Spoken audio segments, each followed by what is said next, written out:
right, 13 minutes gone past 8. I'm sorry for keeping you waiting. I was just in contact with my guest, and the network has somehow destabilized us. I cannot seem to connect with him as of this moment.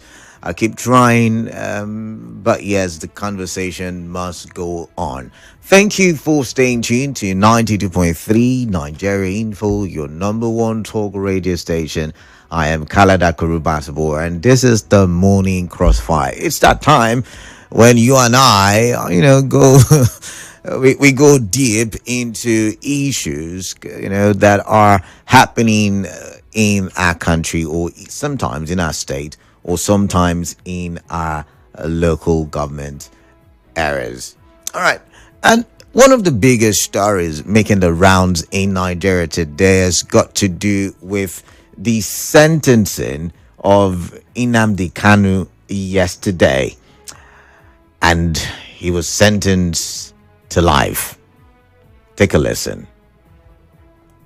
I've listened to the allocutors made by the member of House of Representatives representing the constituency of the Congress. I'm not really persuaded, but I must temper justice with mercy. Our Lord himself is merciful. No matter what we do, consequently, and in the interest of justice, I hereby sentence the convicts to life imprisonment for the said counts 1, 4, 5, and 6 instead of death sentence. Life is sacred to God. All right, so that was the judge reading out the sentence. And the prosecutors had asked for a death sentence, but then the judge said that life is sacred, life comes from God.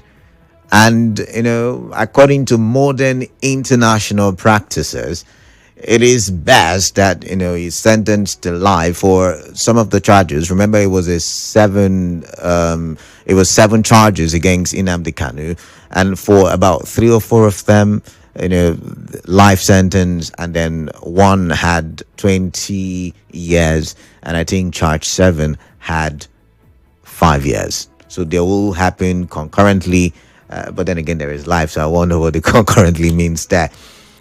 And, we saw videos that emanated from the court yesterday when Nnamdi Kanu was arguing you cannot, and that's why I needed a lawyer on the show. And I hope lawyers can call, given that my guest is having network issues and we can't seem to reach, even though, just before I started, we had connected. But then, Nnamdi Kanu was arguing in court, and he was saying, hey, you can charge me because it's not in your law. Show me where it is in your law. And, I would say, it became chaotic, and the judge asked him to leave. And the story. We've been on this story for over a decade, or about a decade. The broadcast from the UK on Biafra radio, and the violence that ensued in the southeast as a result of some of these broadcasts.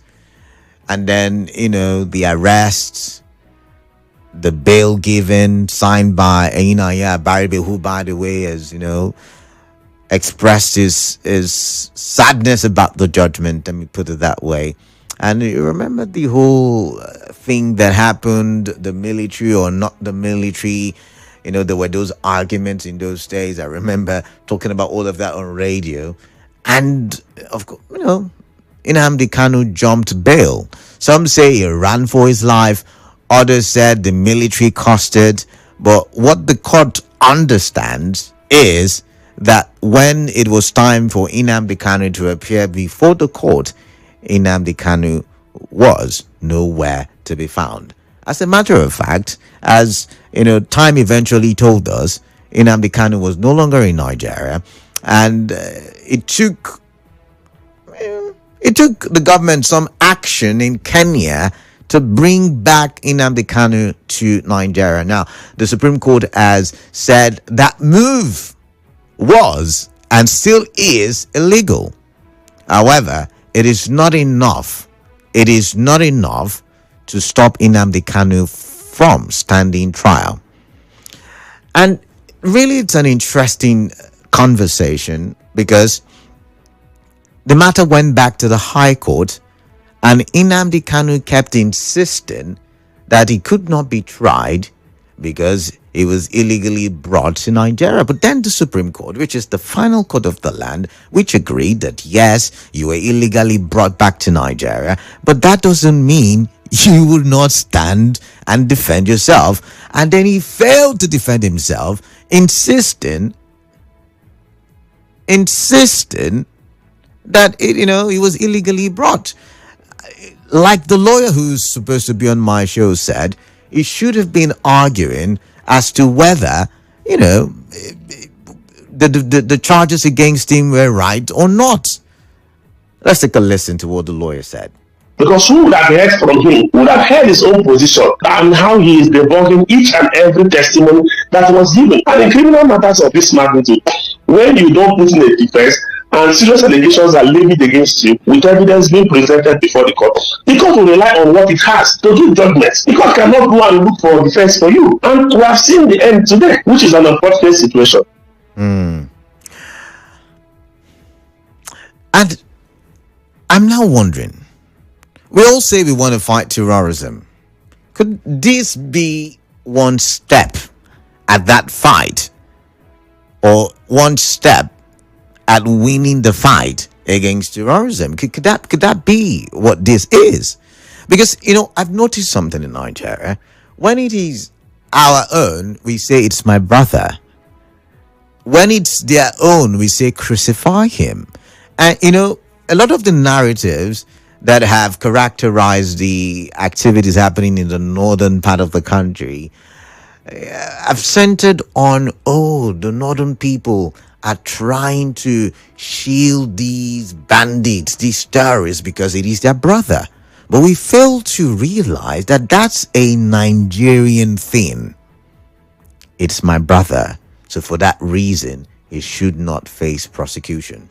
So my first question on the show, could this be a step to winning the battle against terrorism? Right? First question. But then, like some people have argued, justice is about equity and fairness. And those that go for or call for justice, call for it with clean hands. Just yesterday, or was it the day before, we saw in the news a story of a Boko Haram member who was given 20 years sentencing. Now, from that story, one thing I gleaned was that the Boko Haram bandit was remorseful and regretted his actions. And we've seen several narratives in recent times. Some have said, let's give these bandits the opportunity to repent, which, by the way, I'm one of those who have been vocal about that. And I've said vociferously, no.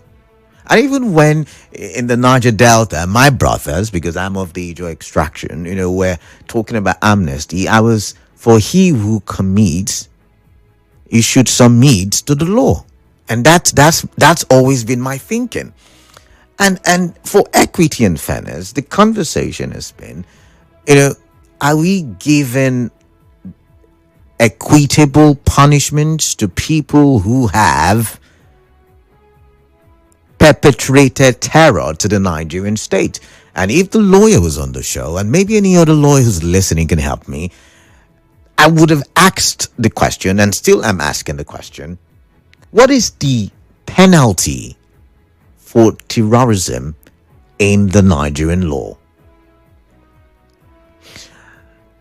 So it brings me to the final conversation. Equity and fairness brings me to this conversation. Do you think a political resolution should be reached? Remember, at some point, the argument was a political resolution could not be reached because the matter was before the court. And I think I remember, if it wasn't President Buhari, it would have been President Tinubu saying, let the court, reach a finality before they can talk about political solutions to this problem. Because a lot of people are afraid this will have a ripple effect in the southeastern part of Nigeria. But does this really solve the problem? The problem of, the clamor, or should I say, the problem of marginalization being clamored by the southeastern part of Nigeria. Does this solve it?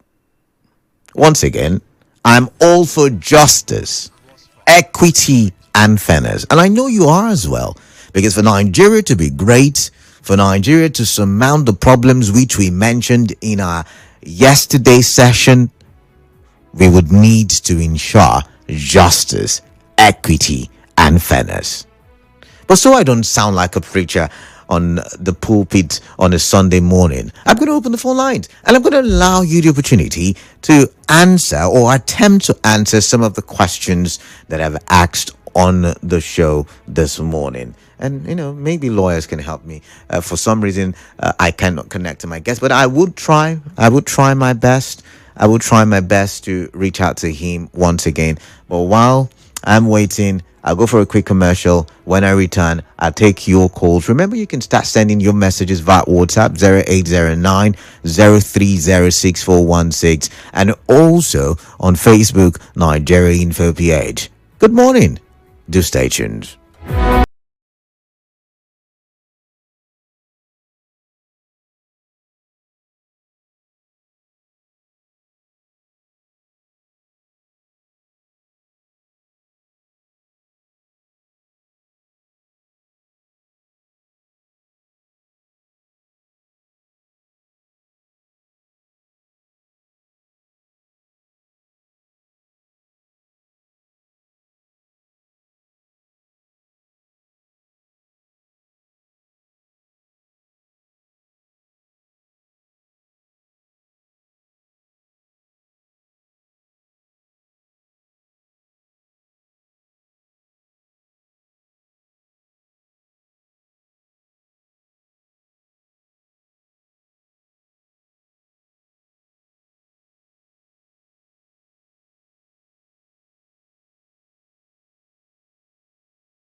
Nigeria Info.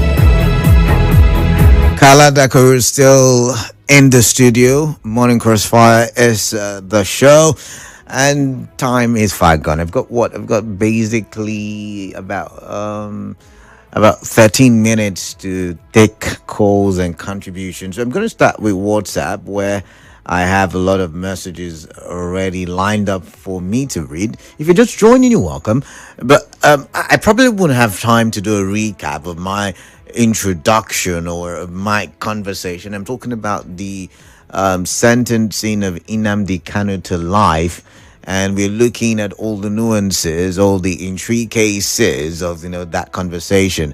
And please, I would ask, if you were to contribute on the show, lighten your bias. We're talking for the development of our country. We are talking for justice, equity, and fairness. We're not here, to burn down the nation. This is not the avenue. This is not the platform. This is not the show.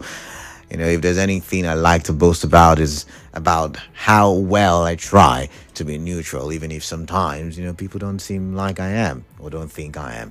But let's come here. This one says, let's continue to be law abiding. Okay, it's not, that's for, that's another conversation. So, he said, let's continue to be law abiding while going on with our normal business. Peace is always priceless and terror is senseless. Let's move with peace. We wish us the very best today. Enjoy Kuchinedu Augustine from Eche. And this one says, good morning. Kanu's judgment is predicated on prejudice. What the judge held as evidence does not hold water.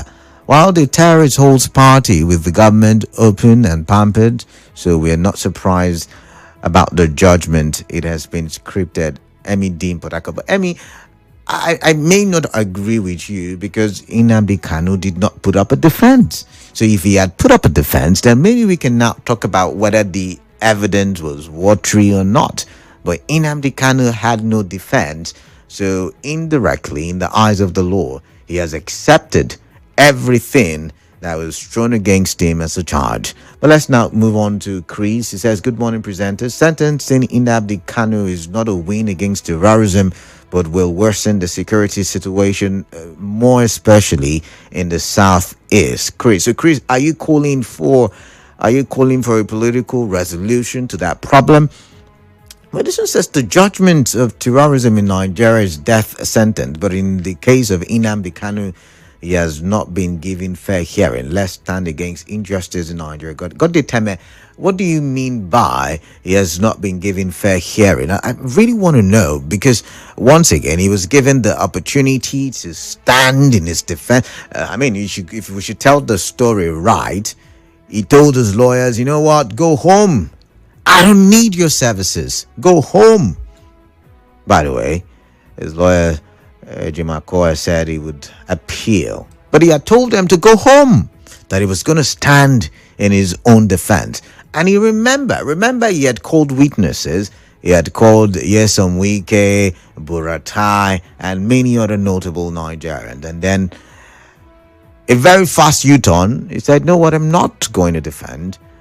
I'm not going to defend because there is no legal standing on which the court proceedings stand, so to say. But let's not move on. This one says, at least Kanu faced a trial. Those ESN kidnapping machine executed for being sabotaged did not. He has the opportunity to represent, or did not have the opportunity to represent themselves in court. Even those who no longer come out on Monday to move around are crying about injustice. Between 2022 and 2023, many Igbos could not take their family to the east. We saw Nnamdi Kanu's terror here in River State before Wike took action, especially at Oigbo. Kanu even put a ransom on Wike in 2020. Ernest from Oji, with what he thinks is a reminder. I wonder if you agree with him. But now let's go on. Let's see. Am I on Facebook? Remember, Nigerian for PH is the handle. And, a few messages there. Comrade Elijah Odenwa says, they even tagged him an international terrorist with no arm, just soliciting for freedom. Boko Haram being pardoned or rehabilitated. and infused into the army. What a shame. But Comrade Elijah Odenwa, the army has denied integrating repentant terrorists into the military. International terrorists, I don't know. I don't know. The judge used his discretion.